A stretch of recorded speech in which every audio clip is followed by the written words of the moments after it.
मृत्यु के तुरंत बाद आत्मा की स्थिति और 13वीं का महत्व। गरुड़ पुराण के अनुसार गरुड़ पुराण हिंदू धर्म के 18 महापुराणों में से एक है, जिसमें मृत्यु, आत्मा, पुनर्जन्म और मोक्ष जैसे विषयों का विस्तार से वर्णन किया गया है। इसमें बताया गया है कि मृत्यु के बाद आत्मा का क्या होता है, मृत्यु के बाद के 13 दिन क्यों महत्वपूर्ण माने जाते हैं और 13वीं की प्रथा का क्या महत्व है। यह ग्रंथ मुख्य रूप से भगवान विष्णु और उनके वाहन गरुड़ के बीच संवाद के रूप में लिखा गया है। मृत्यु के बाद आत्मा का मार्गदर्शन। गरुड़ पुराण के अनुसार जब किसी व्यक्ति की मृत्यु होती है तो उसकी आत्मा शरीर से अलग हो जाती है।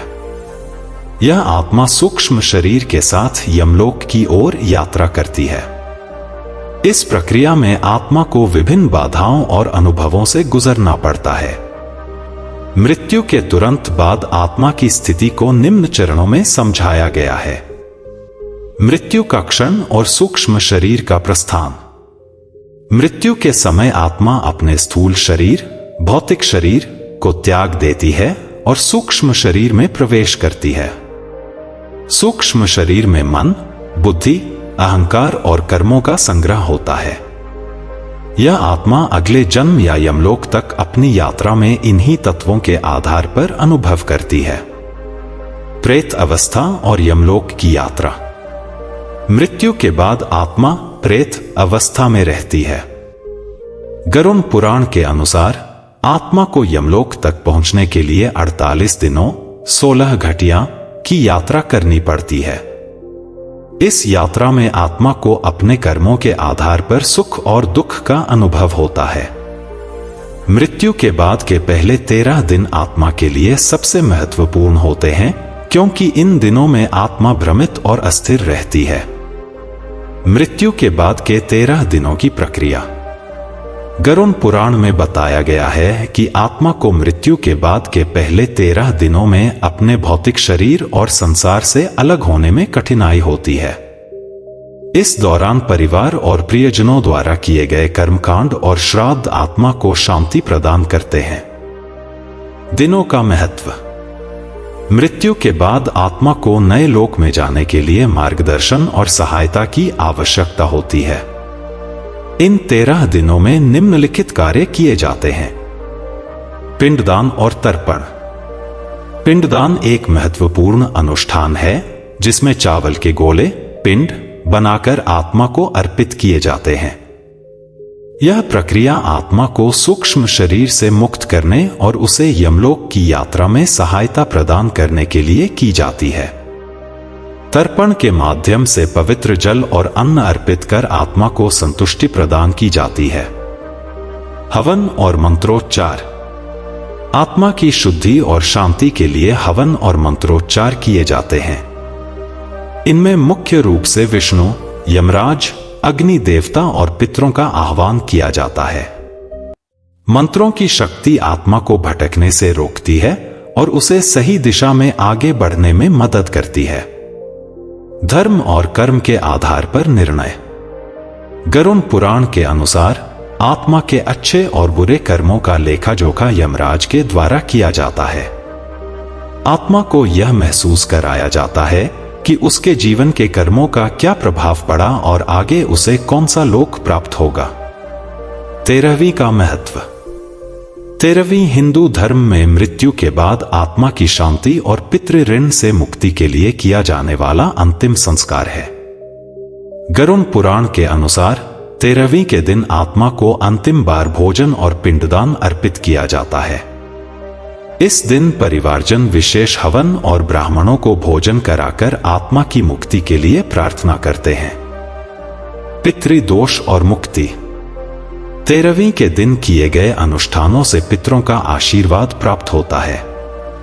यह माना जाता है कि 13वीं के बाद आत्मा अपने अगले गंतव्य की ओर बढ़ जाती है। समाज और परिवार की जिम्मेदारी।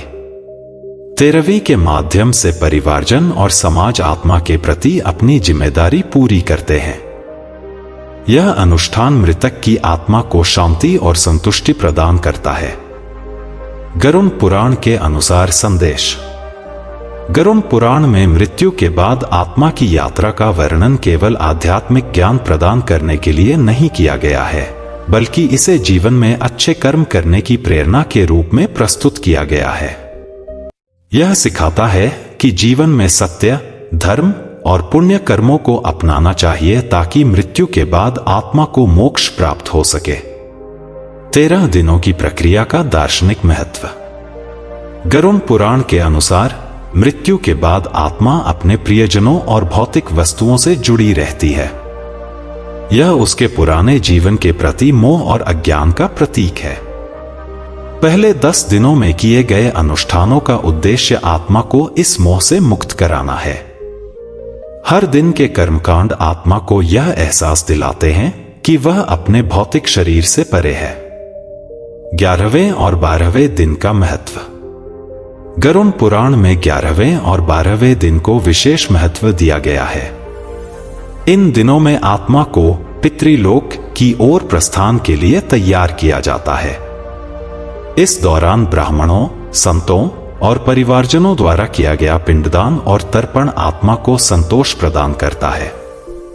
13वीं और सामाजिक समरसता। 13वीं के दिन न केवल आत्मा की शांति के लिए अनुष्ठान किए जाते हैं, बल्कि समाज और परिवार एकत्र होकर दिवंगत आत्मा के प्रति अपना सम्मान व्यक्त करते हैं। इस दिन बड़े पैमाने पर भोजन वितरण, ब्राह्मणों को दक्षिणा और वस्त्र दान किए जाते हैं। यह सामाजिक समरसता का प्रतीक है और मृतक के प्रति कृतज्ञता का भाव व्यक्त करता है। गरुड़ पुराण का उपदेश।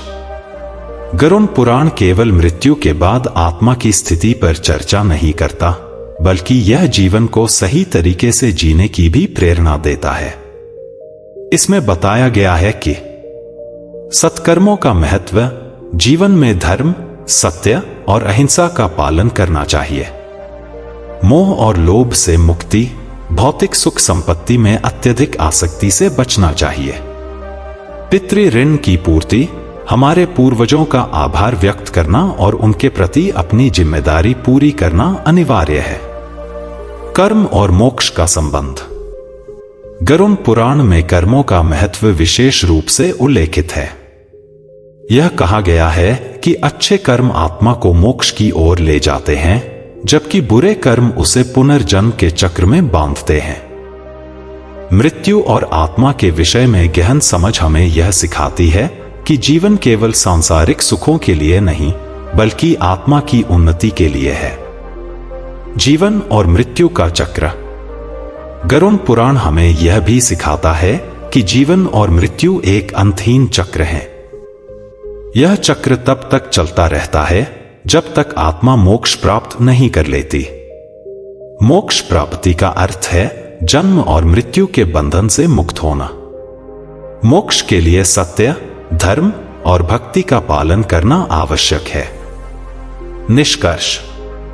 गरुड़ पुराण के अनुसार मृत्यु के बाद आत्मा 13 दिनों तक अपने पुराने संसार और नए लोक के बीच की स्थिति में रहती है। इन 13 दिनों में किए गए अनुष्ठानों का उद्देश्य आत्मा को शांति, संतोष और मुक्ति प्रदान करना है। 13वीं का आयोजन आत्मा की यमलोक यात्रा को सरल बनाने और परिवार को धर्म और कर्तव्य के मार्ग पर चलने की प्रेरणा देने के लिए किया जाता है। आपको कहानी कैसी लगी कमेंट करके जरूर बताएं और अच्छी कहानियां सुनने के लिए बुद्धा माइंडसेट चैनल को सब्सक्राइब करें। धन्यवाद।